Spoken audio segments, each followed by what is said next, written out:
So, shall we get on with the thing? Yeah? Please. Okay.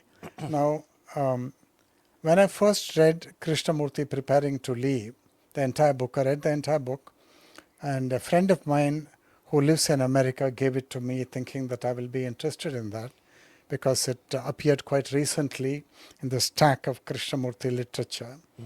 And I went straight to page 261 where Krishnamurti is kind of, Scott Forbes is not letting him go.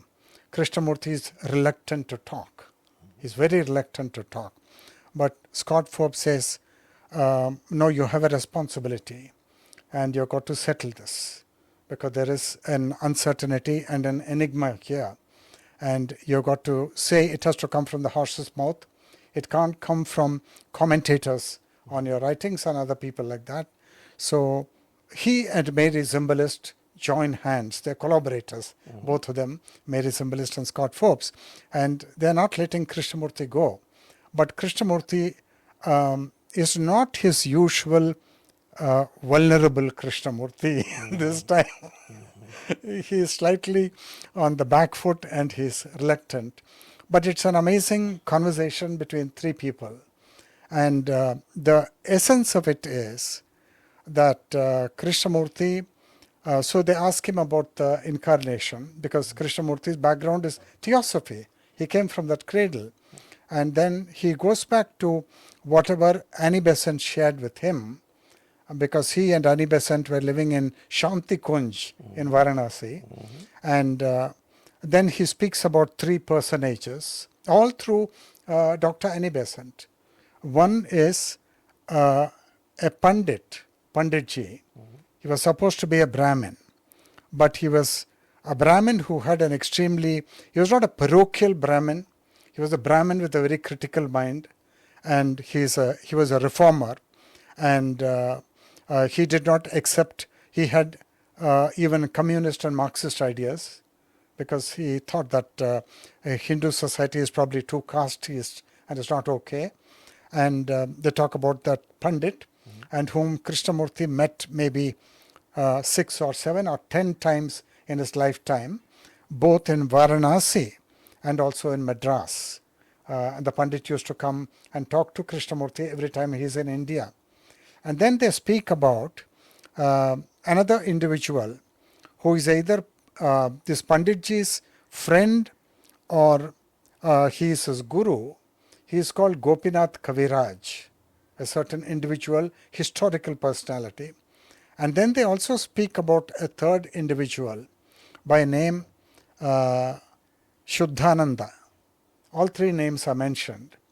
And the interesting thing for us as people who have given our lives to the truth is that apart from Krishnamurti's meeting with the Pandit in Benares and in Madras, Annie Besant met with the Pandit, and the Pandit organized a meeting with Gopinath Kaviraj and Annie Besant.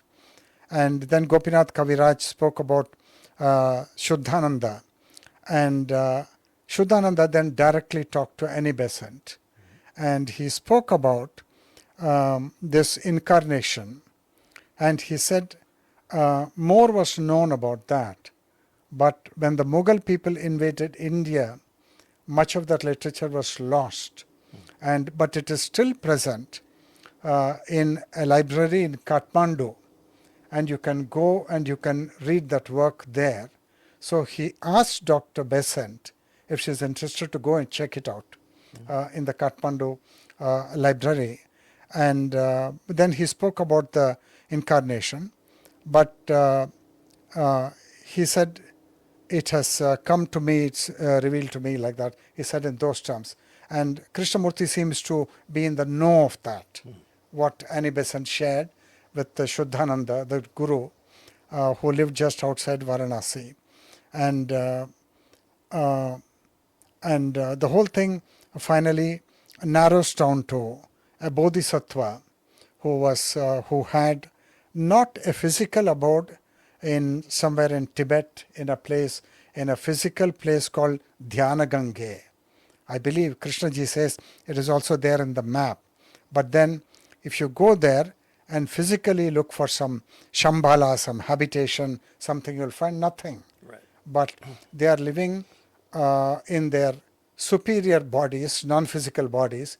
And Krishnaji is honest enough, as he always says, to say, I don't know what this non-physical existence is.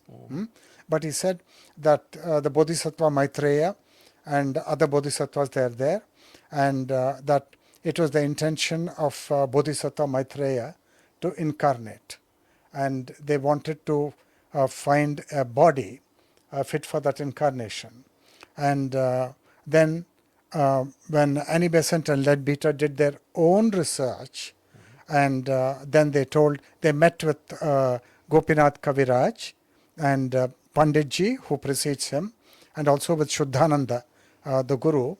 And then they said, we have found a boy like this, is that true? And then they say, yes, that is true. And then Krishnamurti is also very unhappy that how they chose another boy who had a legitimacy and candidacy to be the vehicle, an American boy, and how he was dropped like a hot potato. Krishnamurti mentions that, he's not glossing over that, he mentions it. And he said it was the intention of Maitreya to incarnate. And so much he is saying. Now, my thread is from there. Now I want to move from there, and I want to move back to the source, Madame Blavatsky, who had a direct connection, in my view, a direct connection to what the Hindus call that, which is the emptiness, in the Buddhist parlance, which is the emptiness. And she didn't blow her trumpet that she had a direct hotline with that, but it is obvious that she had a direct hotline with that, and that is the source of all her revelations and all her writings and all her inspiration. And she said from time to time, in cycles, very long cycles, the Mahatmas, they incarnate, and it's a well-known thing. It's a very general statement as a religious happening, which is behind the truth of all the religions, as a cosmic happening. But then she did not cite the example of the Bodhisattva Maitreya, nor did she cite any other particular example, nor did she say that a vehicle will be found on all of them, nothing. So her work ends there. Now come two great disciples, Dr. Annie Besant and then Charles W. Leadbeater. Now I consider them very great disciples who are wholly devoted and dedicated to H.P. Blavatsky, and they are drinking the nectar of her teachings on a day-to-day basis. They are imbued by her vision, imbued by her teachings, and they are audacious. And one has to be audacious. And the Buddha was audacious. Madame Blavatsky was audacious. So the audacity came very naturally to them. And they said, wait a minute, let's explore this further. And then it was their intention to give life to a perception, a transcendental perception on the part of Madame Blavatsky. And they were probably having an insatiable thirst, an intention, and a hunch that this was going to happen. It's just a hunch that this is going to happen, and this can happen. That's the hunch. So they did all that, and then they were complementary to each other. Dr. Annie Besant on the one hand, who met up with all these seers in Varanasi, and then Bishop Leadbeater on the other hand, who had a massive psychic endowment, undeniably. I've seen that endowment in his chart, because I could make his chart by looking at many works in your TS library. And so they were complementary to each other, and they were doing their own research. And they are, it is their heart throb, and it is the beat of their intuition, the beat of their thought, that they're waiting for this to happen. Now, their thought, their hunch, their intuition is inside their hearts, is within their consciousness. Very few people outside may even know of the depth of feeling of Dr. Besant and the depth of feeling of Charles W. Leadbeater. And so then